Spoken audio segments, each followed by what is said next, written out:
Hier, sur divers sites Internet et réseaux sociaux, des informations ont été publiées selon lesquelles le pape François et le cardinal Arthur Roach prépareraient une nouvelle mesure contre les paroisses traditionnalistes et la messe latine. La messe latine est une liturgie profondément enracinée dans l'histoire de l'Église catholique. Elle a été codifiée lors du Concile de Trente au XVIIe siècle, mais ses origines remontent bien plus tôt. Participer à cette messe permet aux fidèles de se sentir partie intégrante d'une tradition millénaire, les reliant aux saints et martyrs qui ont participé à la même liturgie au fil des siècles. Le latin, en tant que langue universelle de l'Église, a le pouvoir d'unir les catholiques du monde entier.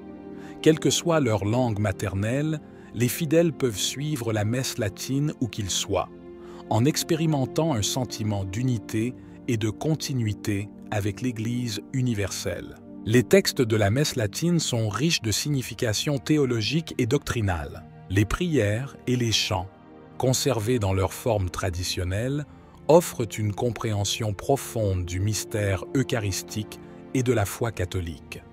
Cette profondeur est appréciée par ceux qui recherchent une expérience liturgique intellectuellement et spirituellement enrichissante. Le pape François et certains prélats de haut rang, comme le cardinal Arthur Roach, font pression pour limiter l'utilisation de la messe latine dans les paroisses. Des documents tels que Traditionis Custodes ont été créés pour réduire le nombre de messes traditionnelles dans le but déclaré de rééduquer les fidèles sur les réformes du Concile Vatican II et de promouvoir l'usage de la nouvelle messe. Cela a conduit certains évêques à interdire les messes traditionnelles dans leur diocèse, tandis que d'autres ont tenté de résister. Désormais, les choses deviennent un peu plus sérieuses au vu d'une mesure officielle. Cette décision, considérée par beaucoup comme inévitable, faisait déjà l'objet de rumeurs et de spéculations depuis des années. Le cardinal Roach aurait déjà préparé un projet de document à présenter au pape. Dans le passé, Roach aurait demandé l'autorisation de procéder à de telles restrictions, mais Francis a répondu qu'il n'était pas intéressé pour le moment, ayant d'autres priorités plus urgentes. Toutefois, des rumeurs récentes suggèrent un changement de direction, alimentant les inquiétudes des fidèles liées à la messe traditionnelle. Il existe une chronologie des événements que j'ai l'intention de revoir pour vous, afin que vous puissiez pleinement comprendre la situation actuelle et le contexte qui donne du crédit à ces rumeurs. Notre source est Rate Shaya, une institution très fiable sur le sujet. Ils ont des contacts à Rome qui, dans le passé, leur ont fourni à l'avance les points clés du document Traditionis Custodes des semaines, voire des mois, avant sa publication officielle. Leur palmarès est vraiment solide. Ces nouvelles mesures se concentreront très probablement principalement sur les organisations diocésaines, car la plupart des messes traditionnelles ont lieu dans des cadres diocésains. Cela ne concerne donc pas seulement la Fraternité sacerdotale Saint-Pierre, FSSP, l'Institut du Christ-Roi Grand Prêtre, ICRSS, ou la Fraternité Saint-Pie. Statistiquement, environ 75% des catholiques qui participent à la messe traditionnelle le font dans un contexte diocésain, et c'est précisément sur CS Contexte que Traditionis Custodes s'est le plus concentré. Nous analyserons ce sujet en détail en essayant de le faire rapidement. Avant d'approfondir le débat, il est essentiel de rappeler la rhétorique venue de Rome. Selon un article du National Catholic Reporter, Rome se présente comme accueillante et soucieuse de tous, mais la réalité contredit souvent cette image, notamment lorsqu'il s'agit de la communauté traditionnaliste. L'article souligne la façon dont le pape a déclaré que les traditionnalistes ne sont pas les bienvenus, ce qui remet en question les concepts d'unité, d'accueil et de dialogue que Rome promeut publiquement.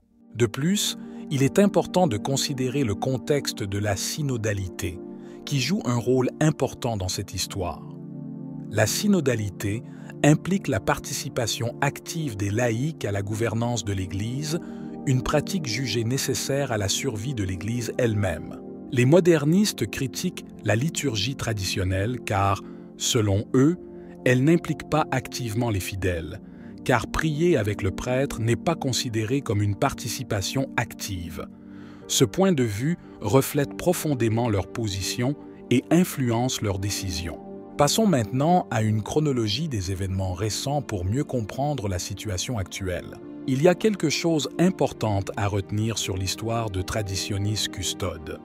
Dans une lettre envoyée aux évêques, le pape François a explicitement déclaré que le but du document était de rééduquer les catholiques traditionalistes sur l'importance du Concile Vatican II et de la Nouvelle Messe. Après la sortie de Traditionis Custodes, nous avons vu plusieurs réactions immédiates. Certains évêques ont cherché à éliminer complètement leurs offres de messe latine traditionnelle, MLT, probablement parce qu'ils connaissaient le document et l'avaient préparé à l'avance. D'autres ont tenté d'ignorer le document, certains en utilisant le droit canonique pour ce faire, mais sans grand succès. La plupart des évêques ont pris le temps de mettre en œuvre le document avec prudence. En fin de compte, la Traditionis Custodes a été appliquée de manière essentiellement universelle, surtout après la publication des réponses aux dubia en décembre de la même année, ce qui a rendu la situation encore plus compliquée. Les dubia ont été envoyés à Rome par une source inconnue, ce qui est inhabituel. Habituellement, les dubia portent le nom du prêtre ou de l'évêque qui les a présentés. Cette fois, cependant, ils furent présentés par un mystérieux groupe d'évêques, probablement américains ou européens, bien alignés sur les positions modernistes. Ils posèrent des questions très précises pour obtenir des réponses tout aussi précises de Rome, et les réponses qu'ils obtinrent rendirent encore pire la situation de Traditionis Custodes. Certains diocèses ont demandé à Rome une dispense pour mettre en œuvre le document plus lentement. Ceux qui ont reçu la dispense ont reçu une lettre standard leur donnant 2 ou 3 ans pour mettre en œuvre la Traditionis Custodes. Si l'on considère une période de 3 ans, ces 3 années expireront cet automne pour la plupart des diocèses. Voici l'essentiel. D'ici début 2025, presque toutes les extensions accordées aux diocèses auront expiré. C'est le contexte actuel des messes latines traditionnelles dans les diocèses. Si COS mesures sont adoptées, de nombreux fidèles se retrouveront contraints de parcourir de longues distances pour assister à une messe traditionnelle ou abandonneront complètement. Cela représenterait un coup dur pour ceux qui considèrent la messe latine comme un élément irremplaçable de leur pratique religieuse. L'interdiction de la messe latine pourrait avoir un impact important sur les fidèles traditionalistes. Beaucoup d'entre eux se sentent déjà marginalisés et incompris des autorités ecclésiastiques. La nécessité de se déplacer pour assister à la messe ou l'incapacité de le faire pourrait conduire à un sentiment supplémentaire d'isolement et de frustration.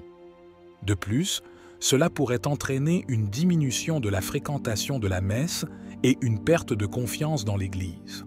Qu'en penses-tu? Faites-le nous savoir dans les commentaires.